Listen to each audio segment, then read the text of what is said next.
Hello friends, welcome to Devanshka diaries. ఇప్పుడు మీరు వినబోతుంది ఏ తీరం చేరిన ఈ బంధం స్టోరీలోని 58వ భాగం. ఇప్పుడు మళ్ళీ నేనంటూ గొడవ పెట్టుకోకుండా ఇద్దరు కలిసే చెప్పండి అని మనోజ్ సీరియస్గా అనగానే, నువ్వు చెప్పలే మాయా, మావాడు తెగ రసరసలాడుతున్నాడు, మన స్టోరీ తెలిసాక వాడికి దిమ్మ తిరిగి బొమ్మ కనిపించాలి అని నవ్వుతూ చెప్పి సైలెంట్ అయితే, మాయ నవ్వుతూ మనోజ్ వైపు చూసి చెప్పడం స్టార్ట్ చేసింది.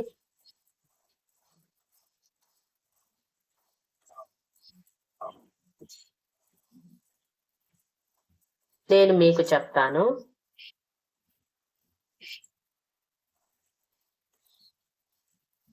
తరుణ్ చనిపోయాక మనస్వి బెంగళూరులోనే కొన్నాళ్ళు ఉంది. కానీ రాహుల్ రోజుల టార్చర్ తట్టుకోలేక, పైగా యశ్వంత్ని తన నుంచి లాక్కోవటానికి ట్రై చేస్తున్నారని, అది కూడా ఆస్తి కోసమే అని తెలుసుకొని ఎలాగైనా వాళ్ళ నుంచి తప్పించుకోవాలనుకుంది. బికాస్ తనకి వాళ్ళని ఎదిరించేంత శక్తి లేకపోవటం వలన. అలా ఒకరోజు రాహుల్ రోజీ కలిసి ఎలాగైనా మనస్విని తప్పించి యశ్వంత్ని ఎత్తుకుపోవాలని ట్రై చేసి తన వెనక రౌడీలను పంపించారు. మార్నింగ్ టైంలో రాహుల్ నుంచి మనస్వి తప్పించుకుని క్రమంలో పరిగెడుతూ దగ్గరలో ఉన్న రైల్వే స్టేషన్కి వెళ్ళి అప్పుడే హైదరాబాద్కి ట్రైన్ రెడీగా ఉందని చెప్పటంతో వాళ్ళ నుంచి తప్పించుకోవటానికి ఇదే కరెక్ట్ మార్గం అనుకొని అప్పటికప్పుడు ఏమీ ఆలోచించకుండా, కనీసం ట్రైన్ టికెట్ కూడా తీసుకోకుండా రన్నింగ్లో ఉన్న ట్రైన్ ఎక్కేసింది. దాదాపు 2 సంవత్సరాలకి దగ్గరలో ఉన్న యశ్వంత్తో కలిసి. ట్రైన్ ఎక్కాక ఖాళీగా ఉన్న సీట్లో బిక్కుబిక్కుమంటూ కూర్చొని ఉంది.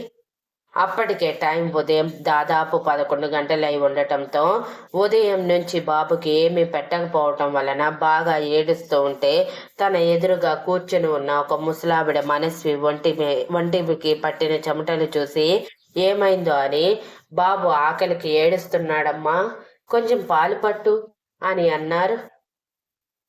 మనస్వి కన్నీళ్లతో ఆమె వైపు చూస్తూ, నా దగ్గర డబ్బులు లేవు అని చేతికి ఉన్న గోల్డ్ రింగ్ తీసి ఆ ముసలావిడికి ఇస్తూ, ఇది ఉంచుకొని ఎంతో కొంత డబ్బులు ఇవ్వరా ప్లీజ్ అని అడిగింది. అయ్యో, చూస్తుంటే పెద్దింటి అమ్మాయిలా కనిపిస్తున్నావు, కష్టంలో ఉన్నావో ఏమో, వద్దులేమ్మా, నేను పాలు ఇప్పిస్తాను, బాబుకి తాపు. అవును, తల్లిపాలు పడలేదా ఏంటి నీకు అని అప్పుడే వచ్చిన టీ వాళ్ళ దగ్గర 2 కప్పుల పాలు తీసుకొని మనీ ఇచ్చేసి అవి మనస్వికి ఇస్తూ అడిగింది. మనస్వి మనసులో గట్టిగా ఫిక్స్ అయ్యింది. ఆ రోజు నుంచి తనే యశ్వంత్ మదర్గా. సో యాజ్ యూజువల్లీ, అవును, 6 నెలలు అవుతుంది బాబు పాలు తాగటం మానేసి. సడన్ గా ఇలా ఎవరూ లేని చోటికి వెళ్లాల్సి వచ్చింది అని వచ్చే కన్నీటిని ఆపుకుంటూ పాలు కొంచెం చల్లార్చి ఏడుస్తున్న యశ్వంత్కి పట్టి అలానే తల వెనక్కి వాల్చి కళ్ళు మూసుకుంది. మనస్వి ఏదో పెద్ద కష్టంలోనే ఉందని తెలుసుకున్న పెద్ద ఆవిడ, చూడమ్మా, కష్టాలు ఎప్పుడు ఒకే చోట ఒకేలా స్థిరంగా ఉండవు. ఈ రోజు నువ్వు ఇంతలా బాధపడుతున్నావు కదా, రేపటి రోజు నీ మొహంలో సంతోషం కూడా వస్తుంది. బాధ వచ్చినప్పుడు బాధపడటం కాదు, దానికి సొల్యూషన్ వెతుక్కోవాలి. అంతేకాని ఇలా డీలా పడిపోకూడదు. ముఖ్యంగా నువ్వు బాబుతో పాటు ఉన్నావు, ఆ బాబు పరిస్థితి కూడా ఆలోచించుకోవాలి. నీకంటే ఎక్కువగా బాబు గురించి ఆలోచించి ఏ నిర్ణయమైనా తీసుకోవాలి అని అన్నారు.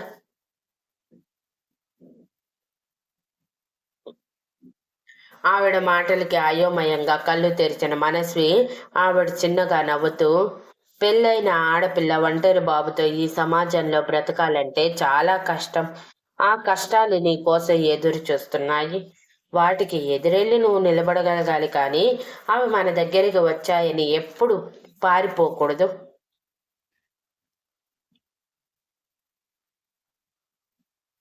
ఇప్పుడే చూడు, ఎవరికో భయపడి ఇంత దూరం పరిగెత్తుకుంటూ వచ్చావు, కానీ బాబు ఆకలి మర్చిపోయావు. అదే అక్కడే నీ కష్టాన్ని ఎదిరించి ధైర్యంగా నిలబడి ఉంటే ఇలా పాల కోసం ఎవరినో ప్రాధేయపడాల్సిన అవసరం వచ్చేది కాదు కదా. దాని గురించి చెప్తున్నాను.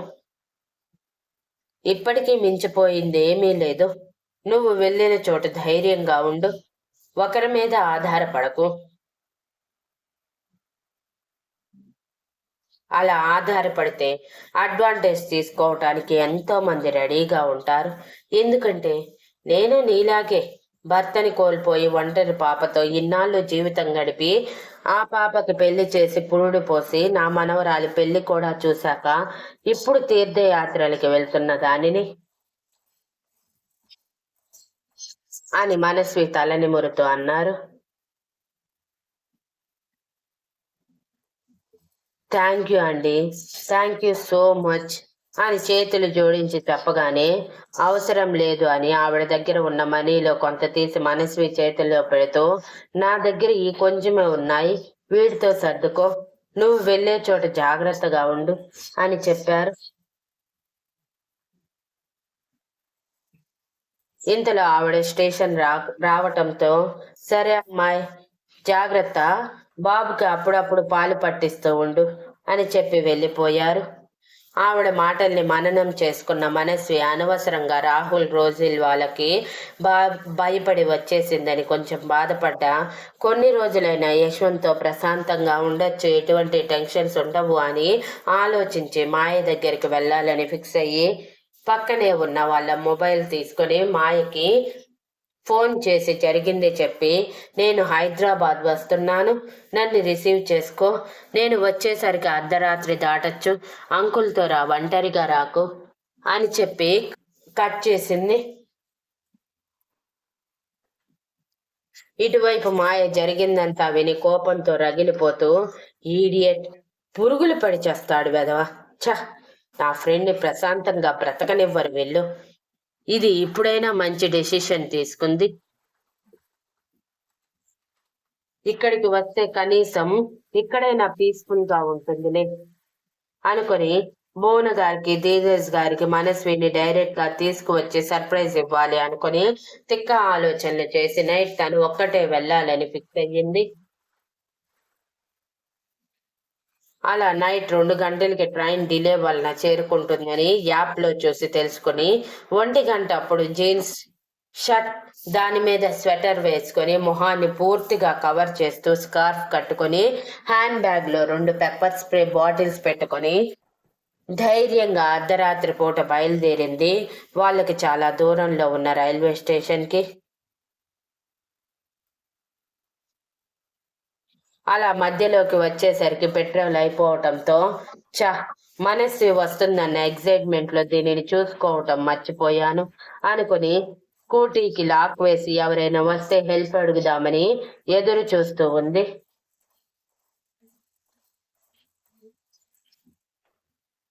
ఇందులో తప్పతాగా అటుగా వెళ్తున్న ఒక జీప్ నుంచి రౌడీల్ లాంటి నలుగురు దిగి ఏంటి పాపా లిఫ్ట్ కావాలా అని బీర్ బాటిల్ పైకెత్తి తాగుతూ వెక్కిలిగా అడిగాడు. వాడిని చూసిన మాయ మనసులో భయం రేగి బయటికి మాత్రం ధైర్యం నటిస్తూ అవసరం లేదండి, నా వుడ్బి వస్తూ ఉండి ఉంటాడు, తనతో వెళ్ళిపోతాను, మీ హెల్పింగ్ నేచర్కి చాలా థ్యాంక్ యూ, మీరుకి వెళ్ళిపోవచ్చు అని చాలా పొలైట్గా చెప్పింది.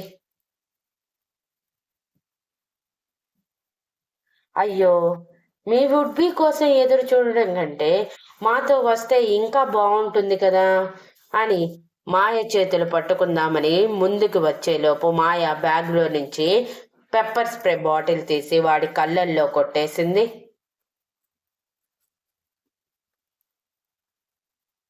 దెబ్బకి వాడు అమ్మా అని అరుస్తూ చేతిలో బాటిల్ వదిలేసి రే దీన్ని వదలకండ్రా, పట్టుకోండి, ఈరోజు దీని పని చెప్దాం అని అరిచాడు కళ్ళ మంటకి కళ్ళు రుద్దుకుంటూ. శ్రీ వెదవల్లారా, రోడ్డు మీద అమ్మాయి కనిపిస్తే చాలు ఇలా వెంట పట్టడమేనా, రండ్రా రండి, ఈరోజు మీ అందరి కళ్ళు నా చేతిలో ఊడిపోవటం ఖాయం అని పెప్పర్ స్ప్రే బాటిల్ పట్టుకొని అందరికీ చూపిస్తూ ఒక్కో అడుగు వెనక్కి వేస్తూ ధైర్యంగా అంది.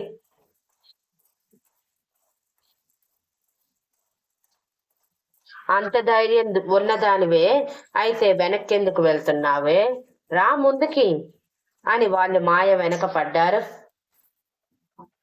మాయ దిట్టంగా దాదాపు 70-80 కేజీలను వాళ్ళని ఎదిరించలేదని, తన చేతిలో ఉన్న పెప్పర్ స్ప్రే కూడా ఎటూ పనికిరాదని అర్థమై తప్పించుకోవటానికి దారులు వెతుక్కుంటూ చీకటిలో పరిగెత్తుంది. అది కూడా రైల్వే స్టేషన్ వైపే. ఇంతలో పోలీస్ జీప్ హారన్ వినిపించటంతో వెనక పరిగెత్తే వాళ్ళు భయపడి అక్కడే ఉన్న చెట్ల చాటున దాక్కుంటే మాయ అది గమనించకుండా పరిగెడుతూనే వెళ్తూ ఉంది. ఇంతలో జీప్ మాయ ఎదురుగా ఆపి, "ఎవరు? ఈ టైంలో ఇక్కడెందుకున్నావు? ఎందుకు పరిగెడుతున్నావు?" అని ఒకటే ప్రశ్నలు వేస్తూ ఉన్నారు.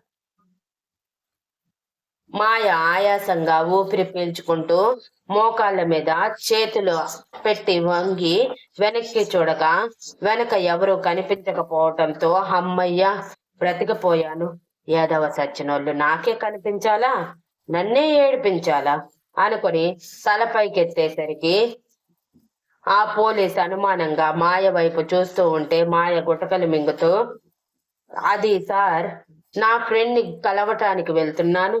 నా స్కూటీ ట్రబుల్ ఇచ్చింది. సో కాలినడకన ఎంచుకొని వెళ్తున్నాను. కానీ లేట్ అవుతుందేనని స్పీడ్ గా పరిగెత్తుకుంటూ వెళ్తున్నాను. పైగా ఈ టైంలో క్యాబ్స్ అవైలబుల్ ఉండవు కదా సార్" అని పిచ్చి నవ్వు నవ్వుతూ అంది.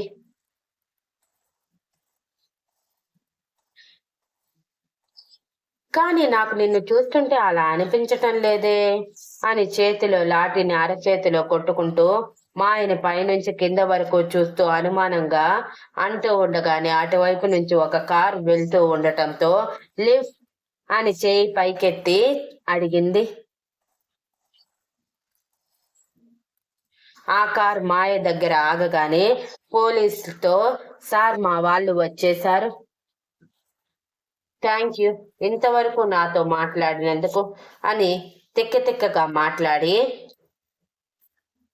కార్ దగ్గరికి వెళ్ళేసరికి బ్యాక్ సైడ్ విండో ఓపెన్ చేయటంతో అక్కడ మమత గారిని చూసి, "ఆంటీ, ప్లీజ్ నాకు కొంచెం లిఫ్ట్ ఇవ్వరా? రైల్వే స్టేషన్ వరకు చాలా అర్జెంటుగా వెళ్ళాలి.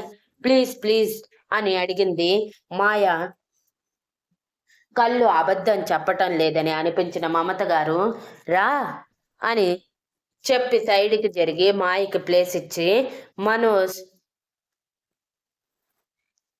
బయలుదేరగానే డ్రైవింగ్ సీట్లో ఉన్న మనోజ్, "ఎన్నిసార్లు చెప్పాలి మమ్మీ, ఇలా మధ్యదారిలో ఎవరిని పడితే వారిని ఎక్కించుకోవద్దని?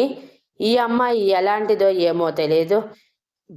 ఏదైనా దొంగతనం చేసి మన కారు ఎక్కి ఉంటే ఇంకేమైనా ఉందా" అని అరిచాడు. Thank you for listening and please like, share, comment and subscribe.